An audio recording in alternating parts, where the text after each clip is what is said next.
Bismillahirrahmanirrahim. Assalamualaikum warahmatullahi wabarakatuh. Innal hamdalillah nahmaduhu wa nasta'inuhu wa nastaghfiruh wa na'udzu billahi min shururi anfusina wa sayyiati a'malina. May yahdihillahu fala mudilla lahu wa may yudlil fala hadiya lahu. Asyhadu an la ilaha illallah wahdahu la syarika lah wa asyhadu anna Muhammadan abduhu wa rasuluh alladzi la nabiyya wa la rasula ba'dah.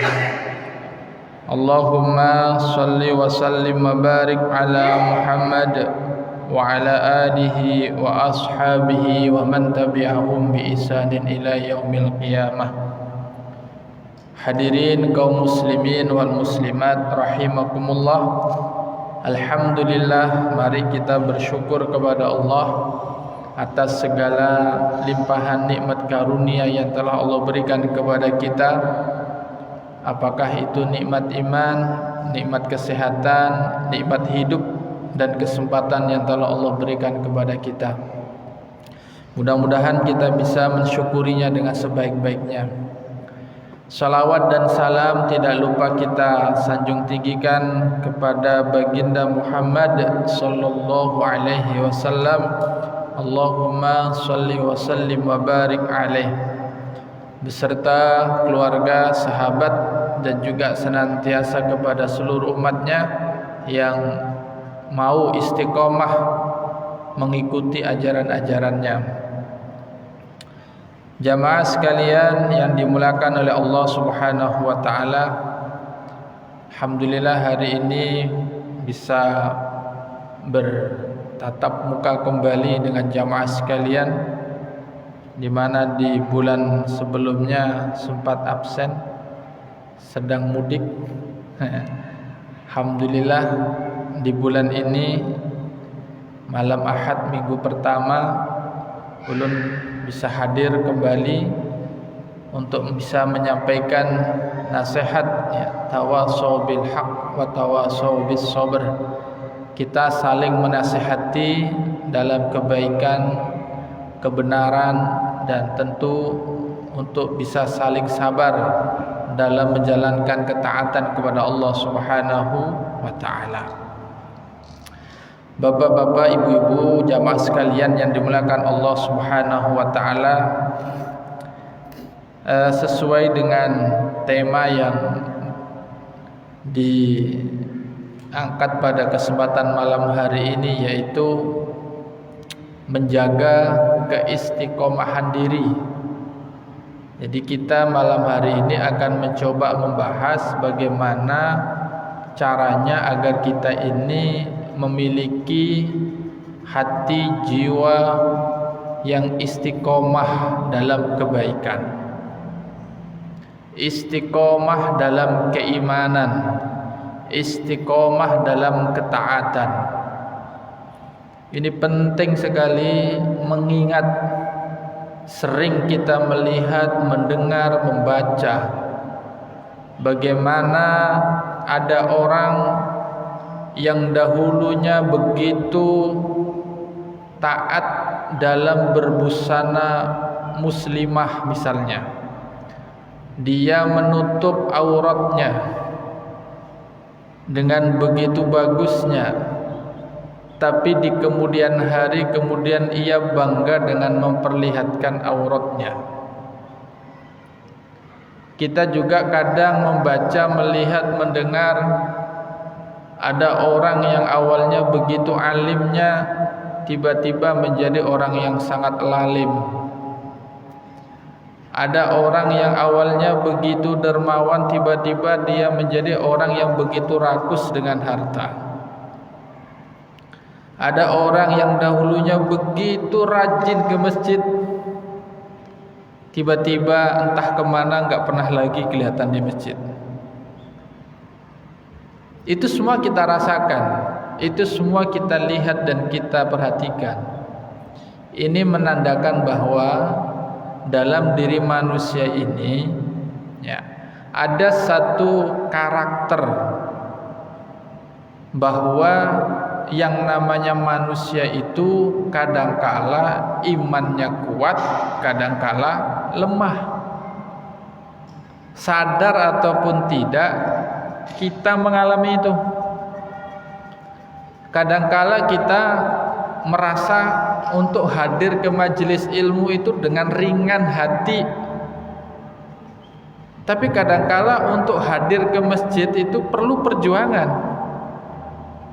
Perlu kekuatan lebih untuk bisa hadir di masjid, sholat, dengerin tausiah, itu kadangkala kita perlu ekstra untuk itu.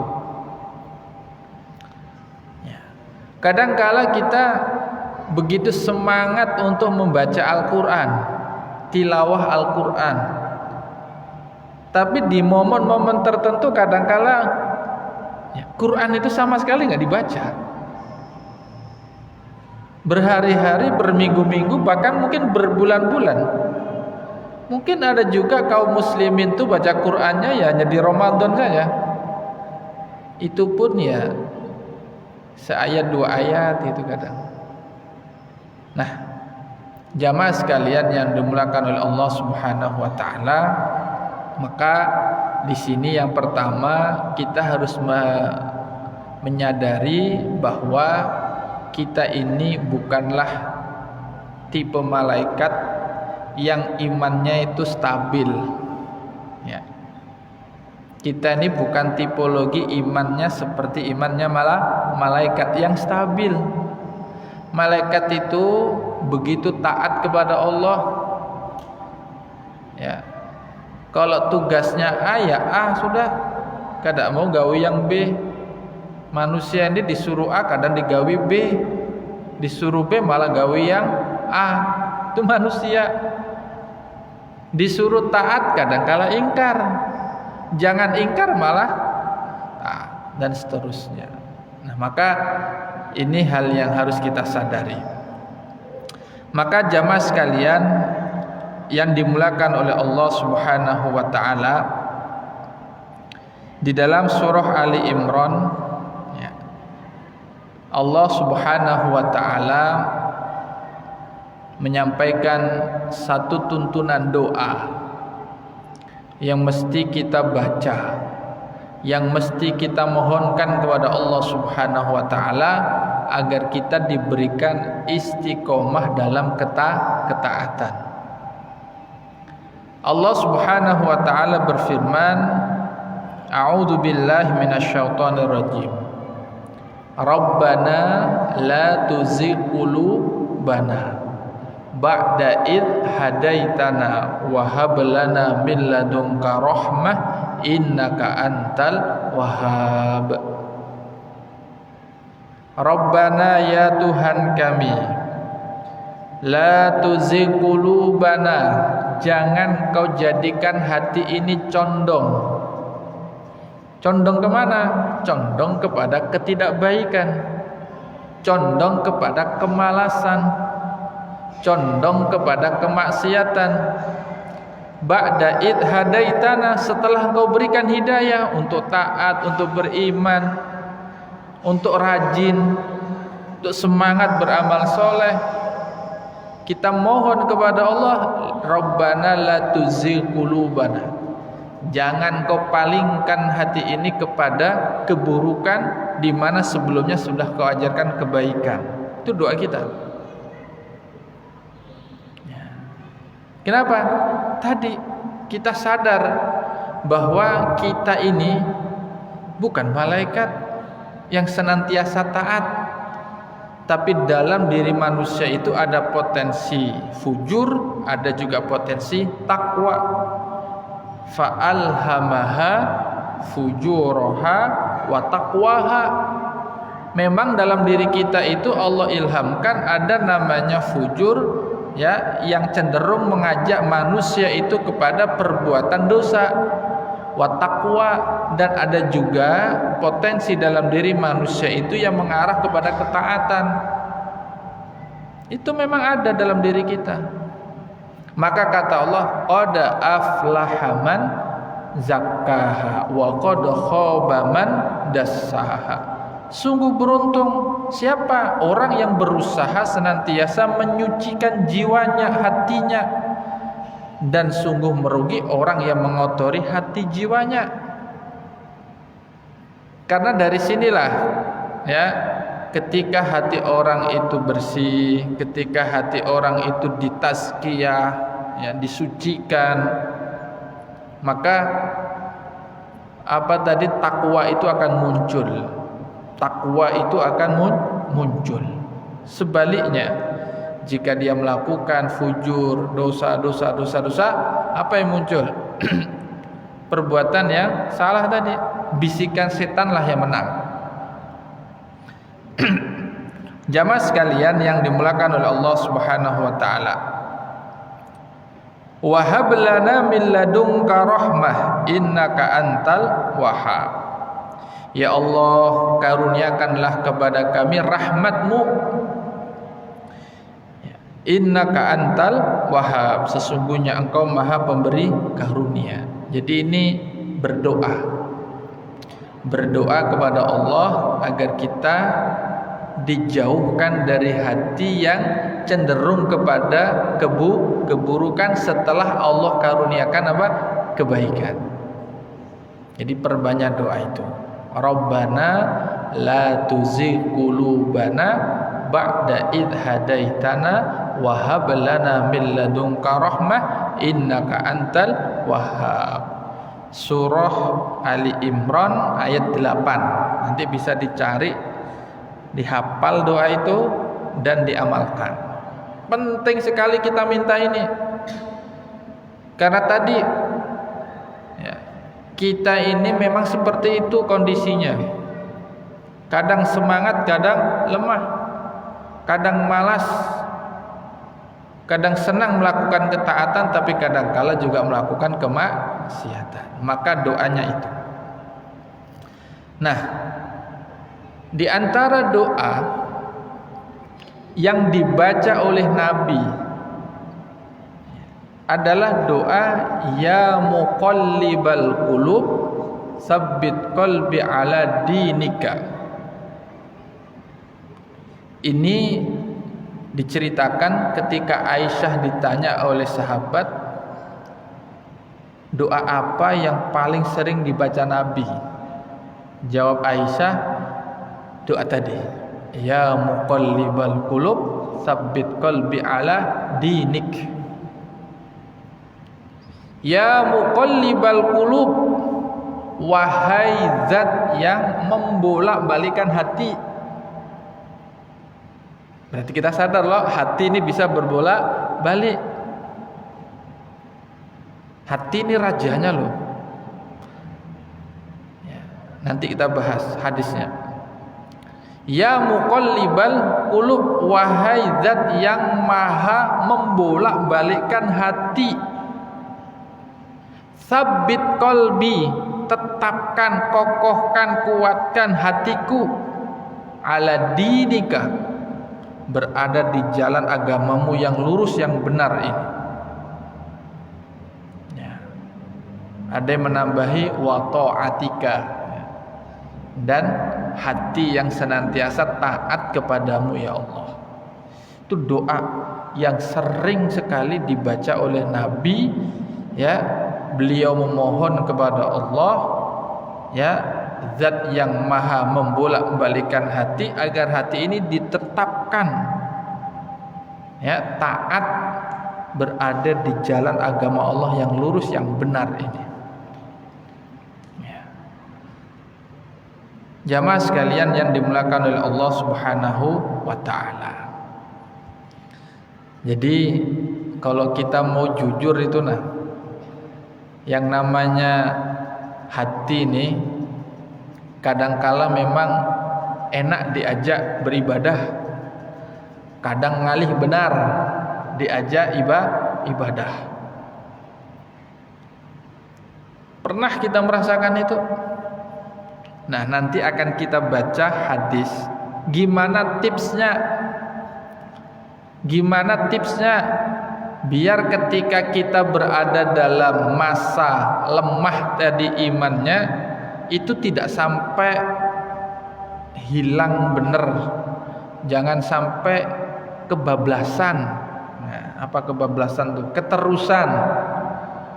Gimana caranya?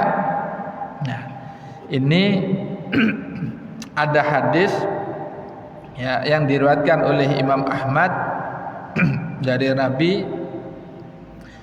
Nabi menyampaikan, inna likulli amalin syirratan wa likulli syirratin fatratun. Ya. Nabi menyampaikan, inna likulli amalin, sesungguhnya setiap perbuatan atau amal itu ada masa semangatnya. Syirrotan itu artinya masa di mana manusia itu mudah melakukan kebaikan-kebaikan, mudah melakukan ketaatan-ketaatan kepada Allah dan Rasulnya. Mudah sekali, gampang sekali, ringan sekali. Itu pernah kita alami. Ada masanya kita seperti itu. Yang paling jelas terlihat itu ya saat bulan Ramadan lah. Itu yang paling mudah untuk dilihat. Lihat umat Islam tuh kalau bulan Ramadan itu syirrohnya lagi muncul tuh. Yang biasa kada ke masjid pun ke masjid, hibak nih masjid. Hello, yang biasanya kada pernah sholat malam dia. Yang biasanya kada pernah baca Quran dia. Bahkan yang biasanya nggak pernah ngasih sedekah, infak, ngasih itu tuh berlomba-lomba itu syirroh. Dan itu memang salah satu keistimewaan bulan Ramadan, karena memang ujar Nabi pada bulan Ramadan itu setan dibelenggu, pintu surga dibuka, wajar manusia berlomba-lomba, syirrohnya muncul. Tapi kata Nabi ada masa di mana manusia itu akan mengalami yang namanya fatroh atau futur ya, futur. Nah, ini sekarang Nabi memberikan tips bagaimana caranya ketika kita berada di masa fatroh tadi, futur tadi, lemah iman, lemah amal, lemah ibadah tadi, itu apa yang harus kita gawi. Itu yang penting untuk ditahu juga. Nah, kata Nabi, faman kanat syirratuhu ila sunnati faqad aflaha. Saya ulangi, faman kanat syirratuhu ila sunnati faqad aflaha. Ujar Nabi, siapa yang pada masa fatroh tadi, masa lesu ibadah, lesu taat tadi, ila sunnati, dia tetap melakukan amalan-amalan sunnahku, tetap digawi, faqad aflaha, maka sungguh dia akan beruntung. Maksudnya begini, jadi misalnya gini, nah kita ini sudah biasa nih, nah sholat ke masjid 5 waktu berjamaah di masjid. Tiba-tiba ada masa kita itu berat sekali mau ke masjid tuh, apa yang digawi? Ya sudahlah, turuti aja, kalau usah ke masjid, ini memang lagi masanya, guring aja sudah. Tuh bukan kayak gitu. Tapi kata Nabi apa?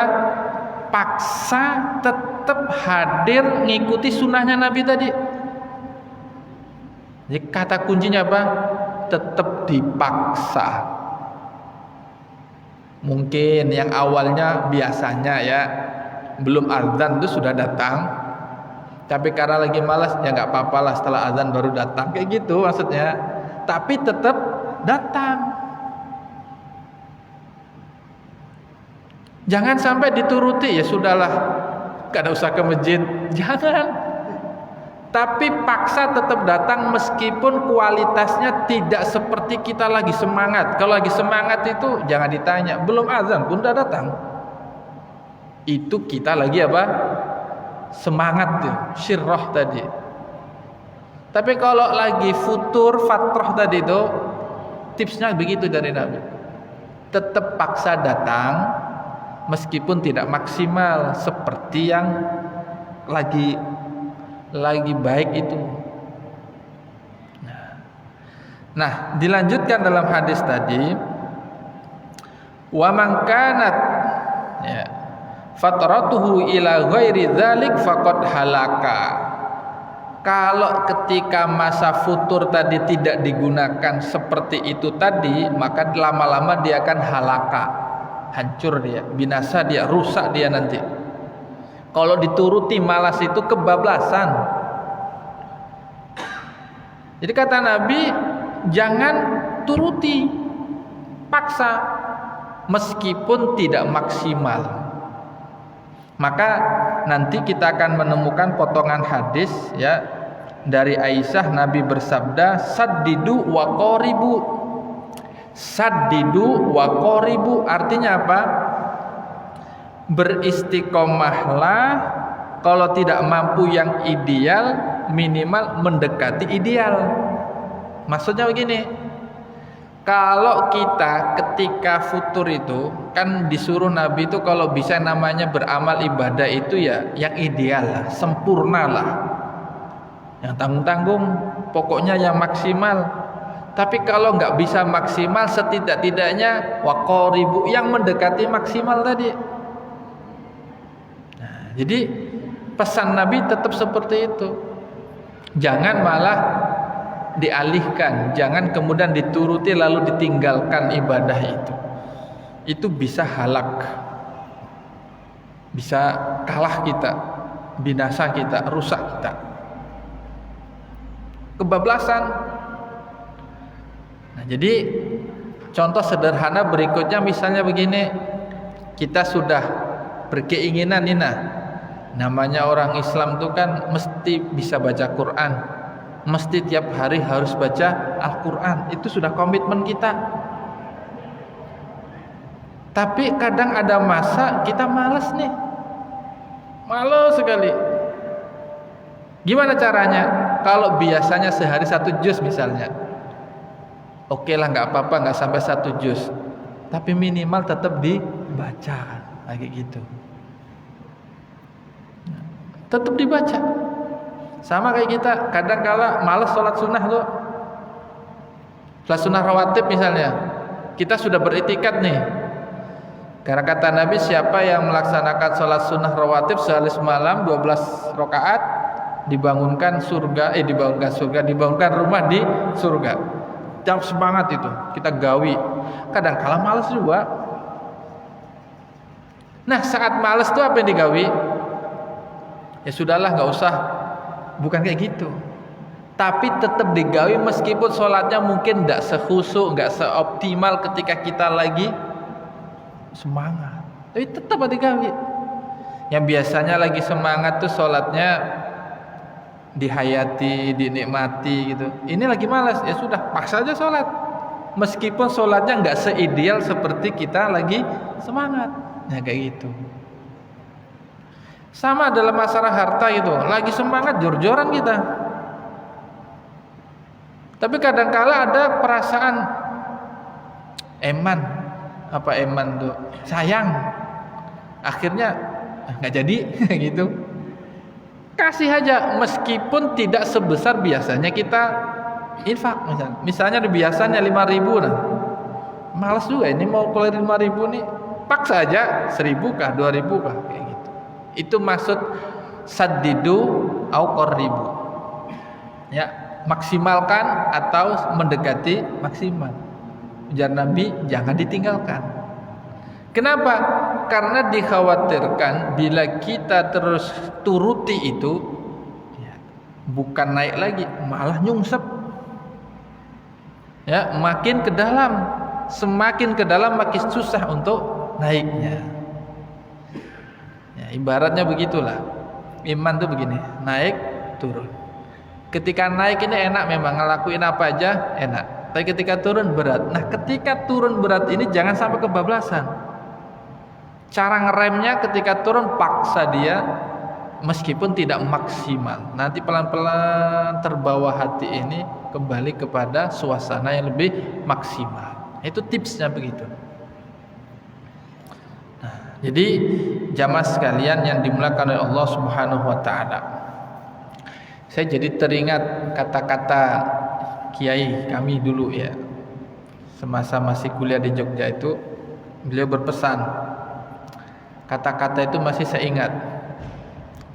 Paksakan dirimu meskipun hatimu belum mau. Gak nyambung waktu itu saya. Apa nih maksudnya ini? Paksakan dirimu meskipun hatimu belum mau. Maknanya kurang lebih begini. Misalnya kita nih malas sholat tadi tuh, paksa aja badan ini hadir, paksa aja wudu, paksa aja ke masjid. Lama-lama hati ikut, itu maksudnya.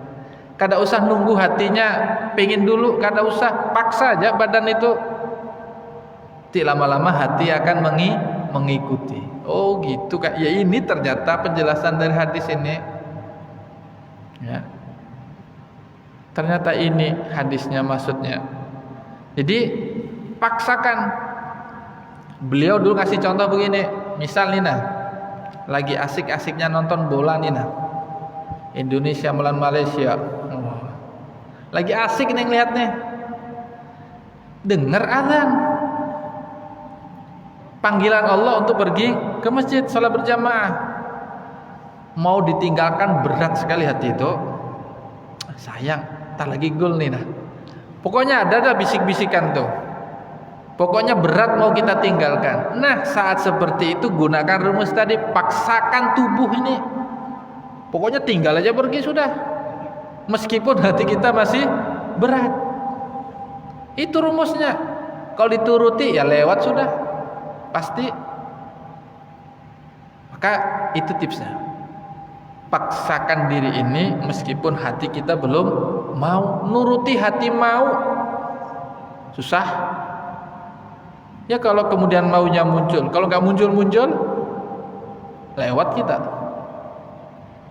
Pas lagi futur datang malaikat cabut nyawa kita, wassalam dah. Bukan husnul khotimah tapi malah su'ul khotimah. Itu yang kita khawatirkan. Itu yang kita khawatirkan. Karena kita sadar nggak selamanya kita itu begini terus. Syariah tadi.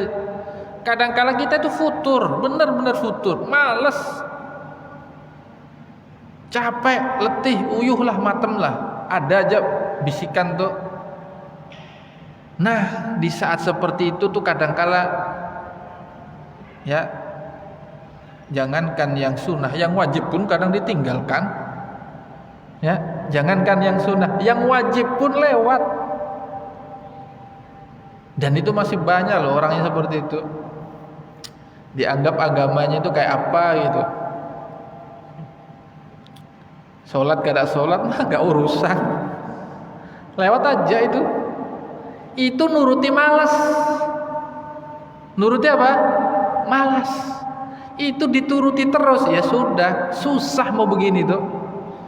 Kecuali nanti tiba-tiba Allah panggil, kasih sakit, baru sadar tuh. Untung kalau sakit itu sadar ya. Kalau dengan sakit itu lanjut terus, kada sempat memperbaiki misalnya, itu yang kita sayangkan. Maka harus peka kita. Kadangkala Allah itu kalau cinta dengan hambanya ini, dengan kita itu, Allah itu ngasih ujian. Ya, kita diingatkan, ditegur dengan ujian. Kadang dikasih sakit, dikasih macam-macam. Itu bentuk teguran dari Allah agar dia ingat kepada Allah. Jadi sakit atau musibah apa itu jangan dipandang itu bentuk ketidaksayangan Allah. Bahkan itu bentuk sayang Allah kepada kita biar kita itu ingat dengan Allah. Si contoh lah, misalnya kita sedang bangun ini gedung bertingkat. Mandor di atas, kulinya di bawah. Ada pengen perlu sama yang di bawah nih. Dipanggil kada denger. Hayya 'alas sholat nggak denger juga. Halo, ayo sini sholat. Nggak denger. Gimana biar denger? Ambil kerikil, jatuhkan, kenakan helmnya, tok, oh baru gini. Baru dia sadar, ternyata ada yang manggil di atas. Itu cara Allah kayak gitu kadang. Dikasih sesuatu kerikil, ditimpakan ujian itu kepada kita, bukan kita biar sakit, tapi biar kita ingat sama Allah.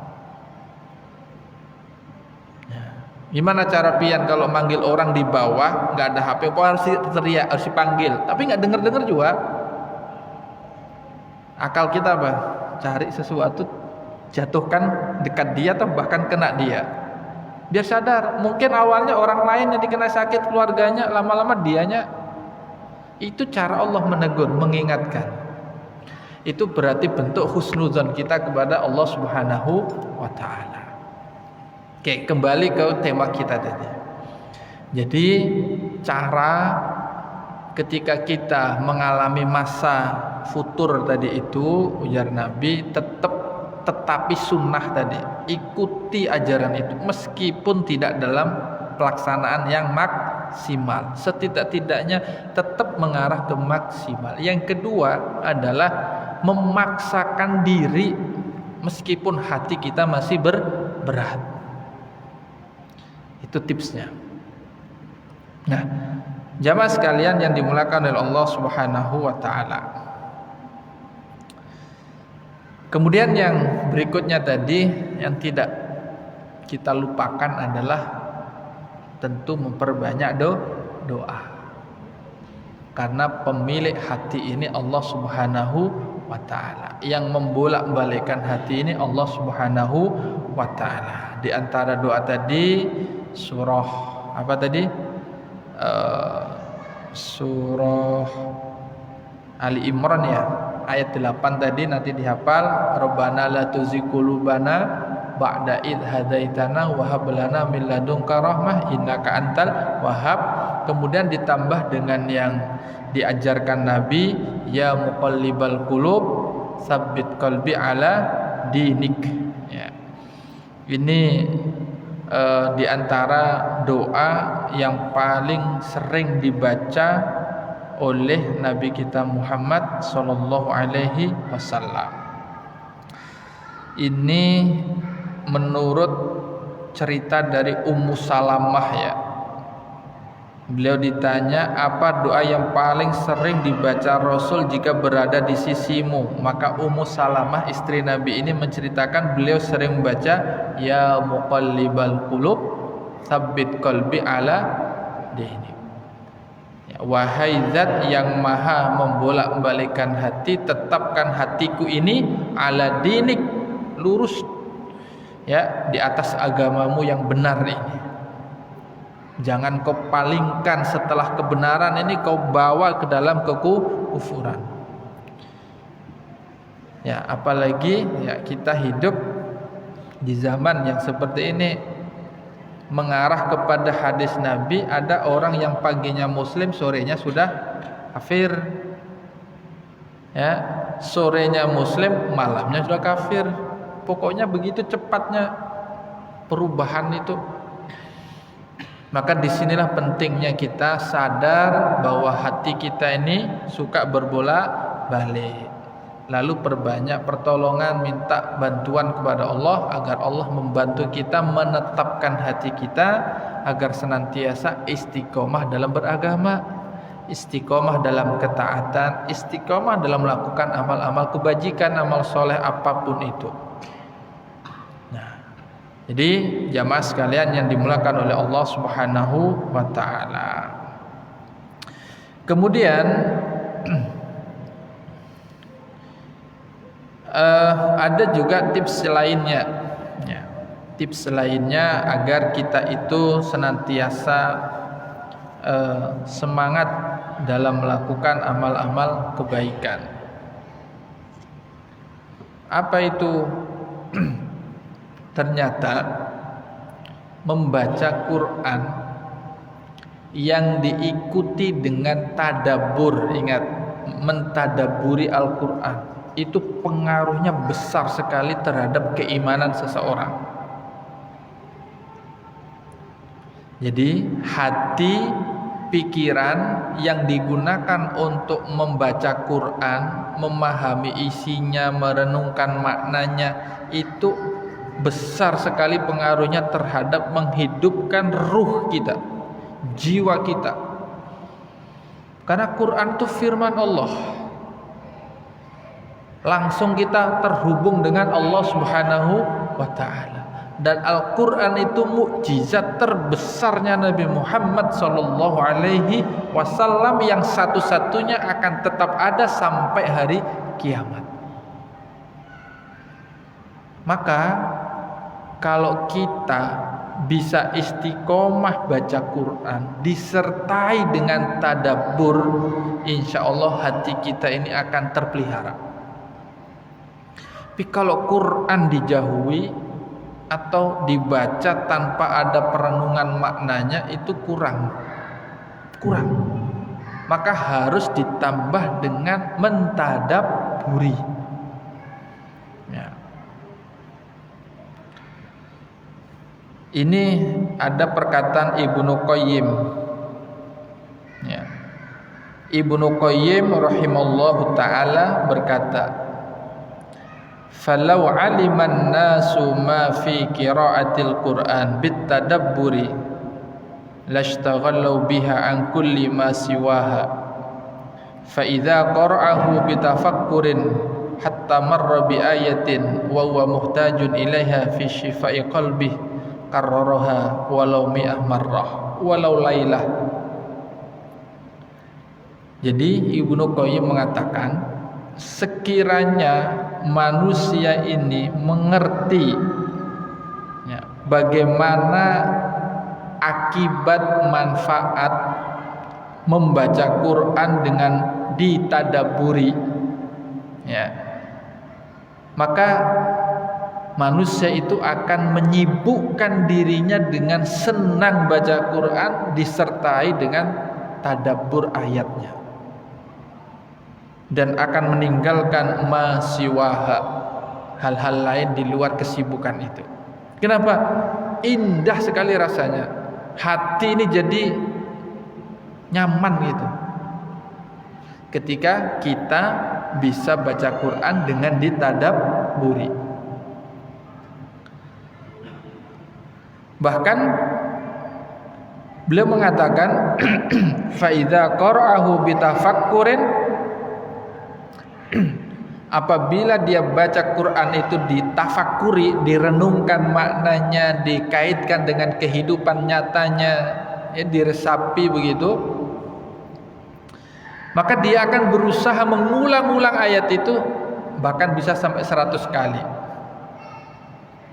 Ketika sudah bisa sampai pada level bisa menemukan makna di balik firman Allah Subhanahu wa ta'ala, indah, enak, sudah berinteraksi dengan Quran, nyaman dengan itu, maka dia nggak perlu yang lain-lain, hiburannya cukup dengan Quran. Nah, kemudian beliau melanjutkan,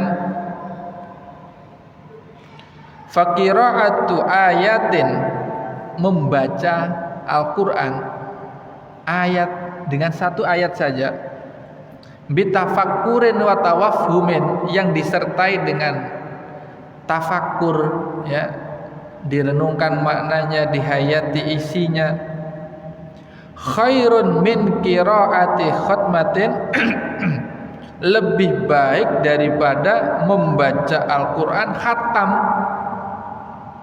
bi ghairi tadabburin wa tawafhumin, tapi khatamnya itu tanpa diikuti dengan pemahaman, pemikiran, pentadaburan. Itu kata Ibnu Qayyim. Lebih baik yang satu ayat tadi dipahami, dihayati, masuk ke dalam jiwanya, itu lebih baik daripada khatam Quran tapi nggak ada bekasnya.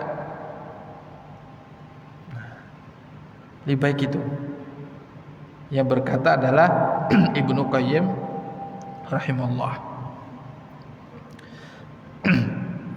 Beliau melanjutkan, wa anfa'u lil qalbi, baca ayat, baca Quran meskipun satu ayat yang disertai dengan tadabbur tadi itu lebih bermanfaat untuk menghidupkan hati, ya, lebih bermanfaat dalam menghidupkan hati. Ibarat pil itu pil mujarab, penyakit apa aja sembuh dengan itu. Kan Al-Quran itu syifa, ya, syifa. Apa syifa itu? Obat, ya. Obat hatinya manusia itu adalah Quran. Nah, satu ayat Al-Quran yang ditafakuri, dipahami, diamalkan itu lebih baik daripada baca Quran khatam tapi tidak ada bekasnya. Selain bermanfaat untuk menghidupkan hati, membaca Quran yang diikuti dengan perenungan, memahami kandungan makna, isi dan sebagainya itu ada ila husulil iman wa dzuqi halawatil Quran. Itu akan mampu mengarahkan kita untuk bisa merasakan manisnya, enaknya berinteraksi dengan Al-Quran. Ya. Nah, jamaah sekalian rahimakumullah, kita ini kan nggak ngerti bahasa Arab, ya, nggak paham dengan bahasa Arab, sedangkan Al-Quran itu berbahasa Arab. Gimana kita mentafakurinya? Setidak-tidaknya bacalah terjemahannya. Kalau kita baca Quran, memang bujur baca Quran ini satu huruf aja 10 kebaikan. Tuh hebatnya Al-Quran, satu huruf aja sudah 10 kebaikan. Alif lam mim itu bukan satu huruf ujaran Nabi, tapi 3 huruf.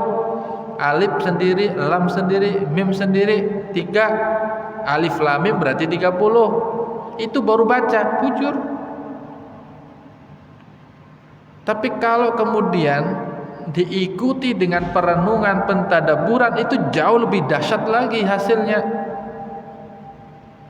Menghidupkan hati, iya, membuat hati kita itu merasa nyaman, ya, dengan Al-Quran. Ini salah satunya aktivitas yang tidak boleh ditinggalkan kita kalau kita ingin tetap istiqomah dalam kebaikan. Jangan tinggalkan tilawah Al-Quran yang disertai dengan tadabbur. Nah, di satu sisi yang lain jamaah sekalian, karena Al-Quran itu ya pada hakikatnya adalah petunjuk.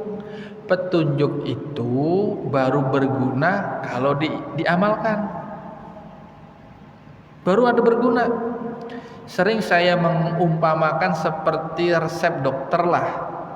Pian sakit datang ke dokter spesialis, sakit perut lah misalnya, perut ini macam-macam isinya loh, pokoknya sakit perut aja, datang ke dokter spesialis, dikasih resep.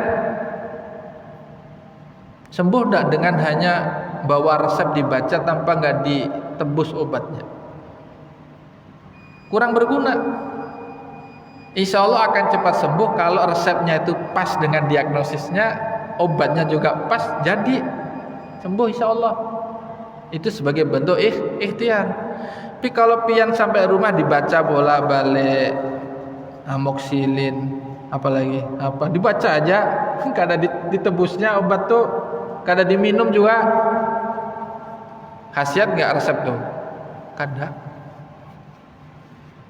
Nah, Quran tuh baru berkhasiat istimewa kalau dibaca, dipahami, dilaksanakan. Itu baru hebat manusia. Apapun itu kalau dikaitkan dengan Quran akan hebat. Pernah saya sampaikan di lapangan itu. Ketika Al-Quran itu turun di bulan Ramadan, maka bulan Ramadan itu jadi bulan yang paling istimewa. Ketika Al-Quran itu turun di malam Lailatul Qadar, maka malam itu lebih baik daripada 1000 bulan. Ketika Al-Quran itu turun di hati Nabi kita Muhammad SAW, Nabi menjadi sebaik-baik manusia. Bagaimana kalau Quran itu hadir di hati kita? Tentu kita akan menjadi manusia terbaik insya Allah. Jamaah sekalian yang dimuliakan oleh Allah Subhanahu wa taala, mudah-mudahan apa yang sudah kita sampaikan ini menambah semangat kita untuk melakukan amal-amal kebaikan Dan ketika kita turun, ingati resep yang diajarkan oleh Nabi kita Muhammad sallallahu alaihi wasallam. Tetap paksakan diri kita melakukan amalan itu meskipun tidak seideal yang semestinya. Tapi tetap aja digawi, paksa diri tuh. Insya Allah lama-lama hati ini akan kembali pada masanya, yaitu masa di mana kita senang melakukan amal-amal kebaikan. Yang kedua, perbanyak doa, minta kepada Allah, Rabbana la tuzigh qulubana ba'da idh hadaitana wa hab lana min ladunka rahmah innaka antal wahhab. Yang kedua, ya muqallibal qulub tsabbit qalbi ala dinik. Insyaallah mudah-mudahan kita dapat mengamalkannya dan Allah berikan karunia istiqomah sampai akhir hayat kita sehingga kita meninggal dalam keadaan husnul khatimah. Amin ya rabbal alamin. Subhanakallahumma bihamdika asyhadu an la ilaha illa anta astaghfiruka wa atubu ilaik. Assalamualaikum warahmatullahi wabarakatuh.